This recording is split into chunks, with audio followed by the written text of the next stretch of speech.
Bird by Bird, Some Instructions on Writing and Life by Anne Lamott. Memoir and Metaphor. A non-fiction prose. Anne Lamott is a well-renowned author of both fiction and non-fiction prose. Her book, Bird by Bird, was published in 1994. It is a work of non-fiction and written as Some Instructions on Writing and Life. Within this particular non-fiction title, the author and narrator are one and the same. Lamott leans heavily on her own experience and wisdom to inform the writer. Metaphors. Lamott employs different levels of salience throughout her text as she weaves between memory and metaphor. In doing so, Lamott gives index to the function of the text. For example, the use of metaphor to drive a point home in a memorable way for the reader, as opposed to dry and uninteresting facts or information. We know that metaphors serve to help the reader see or experience the world in a new and different way. Source, domain, and target. Within the following metaphor, Anne has used the picture of her brother, sitting at a table, overwhelmed with the task before him, as the source domain. The target is the subject of short assignments. Example 1. I remember to pick up the 1-inch picture frame and to figure out a 1-inch piece of my story to tell. One small scene that can help me to get a grip. 30 years ago, my older brother, who was 10 years old at the time, was trying to get a report on birds written that he'd had 3 months to write, which was due the next day. He was at the kitchen table, close to tears, surrounded by binder paper and pencils and unopened books on birds, immobilized by the hugeness of the task ahead. Then my father sat down beside him, put his arm around my brother's shoulder and said, "Bird by bird, buddy. Just take it bird by bird." As she begins here, Lamott tells the reader about a 1-inch picture frame. As a reader, you can see and feel that small shape in your hand. Then Lamott shares an intimate story about her brother, something relatable. The reader can see the books, the pans, and the boy at the table. The reader is shown a father figure, and then she foregrounds and makes strange as the reader hears the phrase bird by bird, spoken by the father. Here, the reader is given an aha moment and understands what Lamott is trying to evince, that as in life, just pick up your pen, pencil, or cursor and start small. Each metaphor Lamott creates is seamlessly blended with experience, memory, and humor, so that the reader finds the narrative relatable, understandable, and hopefully memorable. How do you know you are done? Lamott begins with a chapter with a question to both her current class and the reader.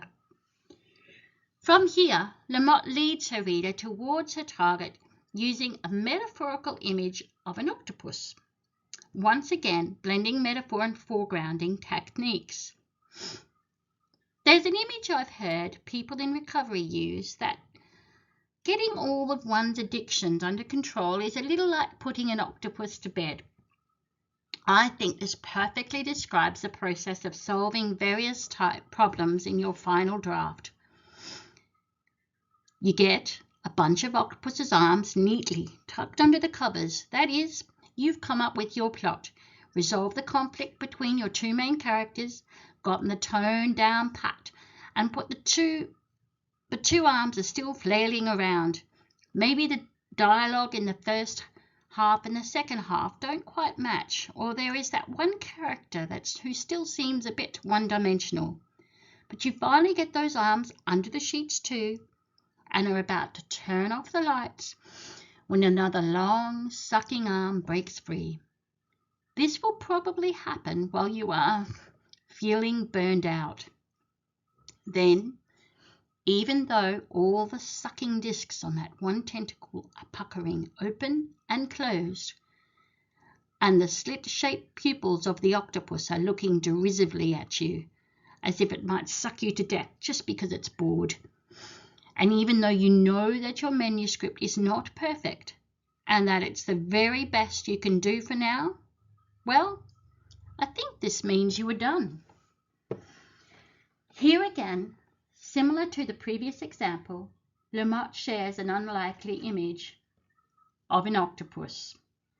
I know that any or every time I'm rattled and I'm not sure if there is more to give to my story, I'm going to see that octopus, its slit-shaped pupil and its long sucking tentacle, and know that I am done. The target Lamott wants the reader to feel and know is knowing when to stop. The source domain for her metaphor was a rather unlikely and somewhat unyielding octopus. Example 3. In this example, Lamott prefaces her metaphor by challenging the notion of her topic and target, writer's block.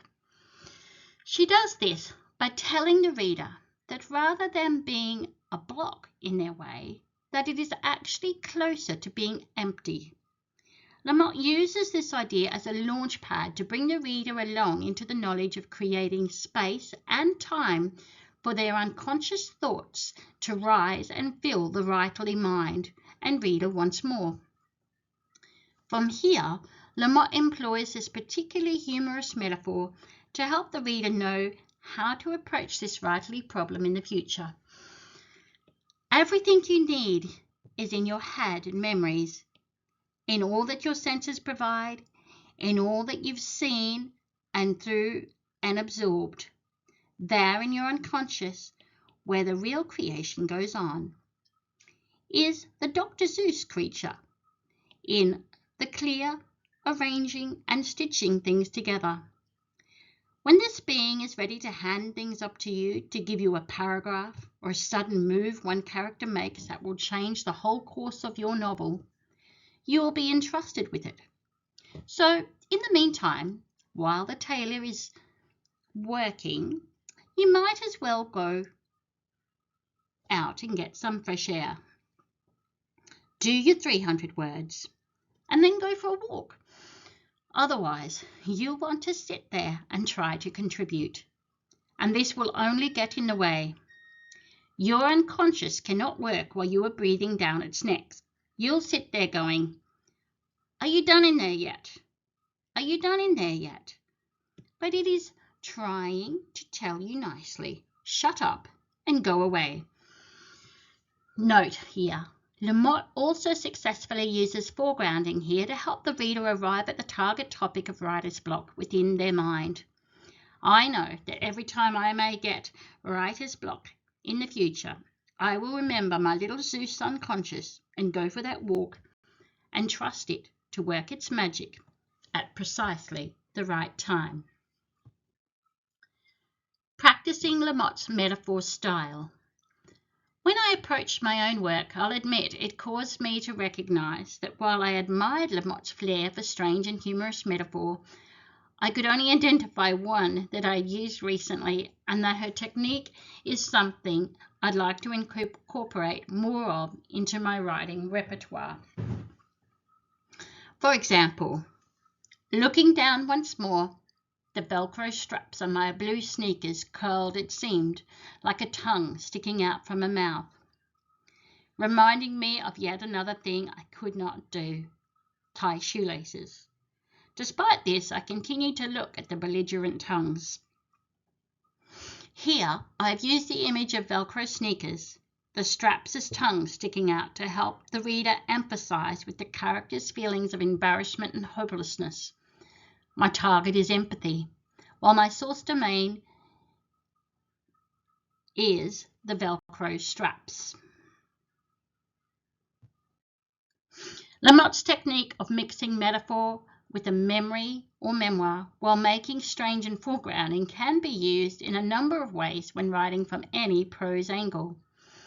A character you have created may recall a memory of their own, or you could have your character embody a memory you, the narrator, have. This memory can be told using metaphor to highlight an aspect of the character you may wish to reveal, for example, which may be your target. Ladybugs, Hannah whispered. What did you just say, Hun? Melissa spoke from her friend's side. Hannah closed her eyes and reopened them. Did I say something? Hannah replied. Yes, it sounded rather like you said something about ladybugs. Are you okay? Melissa said, placing her arm on her friend's shoulder. They were standing side by side at the new public swimming pool. Children were bobbing and laughing in and about the chlorinated water. The sky above them, a cloudless, brilliant, hot, ineludible expanse. Just for a moment, Hannah was sure she was right there.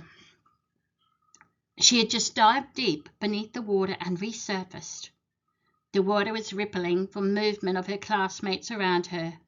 Splashes and droplets of water sprayed the air as others bomb-dived into the blue beneath. She wiped some droplets from her eyes and stood on tippy-toes as she looked around. As she did, she noticed a tiny spot of red floating on top of the water a little way from her. What was that? Hannah swam gently over to where the little object was. A tiny red and black ladybug. Oh, the poor thing. It was probably stuck and too wet to fly away. Hannah gently used her small hands to scoop the bug from beneath her palm. Holding the little bug high above her head now, Hannah used her other hand to wobble tiptoe-like, kind of bobbing, to reach the side of the pool. Once there, Hannah reached her hand up and onto the warm, dry surface. With the fingers of her opposite hand, Hannah guided the little bug onto the sunny cement. Wiggling over a little, she placed her elbows over the side and leant her head down, facing her tiny companion. She watched as it began to lift its little red wings a bit. She hoped it was okay. Hannah's blue eyes looked at the little red ladybug, willing it to be okay. It raised one of its wings, and then the other again, then lowered them. Hannah blinked.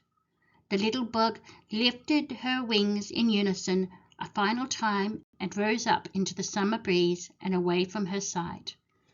Hannah smiled. In this particular passage, the protagonist has recalled a memory from the past, a memory of saving a small, tiny, helpless ladybug. The scene, and indeed the ladybug, exists as a metaphor to how the protagonist is feeling at this point in her life, small, afraid, and almost insignificant. I repeated the words little, tiny, and small to emphasize this throughout the narrative. The ladybug exists as the source domain in this example, and the protagonist, Hannah, is the target. I wanted to help give the reader a sense of her character and, from a metaphor perspective, how her character sees herself. I'm quite sure you could incorporate humour in any number of scenes, perhaps where the protagonist may be making fun of herself. Also, for example, I was deep in that dumpster bin for an hour looking for that damn phone. The smell, I can't even. Jenny moaned down the phone at her friend. For his part, David could not control his laughter. Tears were rolling down his cheeks at this point. He just could not unsee the image she had just given him. His germphobe, sanitizer-carrying, fanatic hand-washing friend in a garbage dumpster of all places. Jenny could hear his laughter and smiled to herself. I suppose it was a little funny, now that it was over, and she was on her way home to have a very hot shower. Here, the source domain is the dumpster, and the target is Jenny. I've used the dumpster as a metaphor for Jenny's life, which is a hot mess. Lamotte's use of metaphor and memory and memoir is a powerful technique that has application evidently across all kinds of prose. Thank you for listening to my presentation today.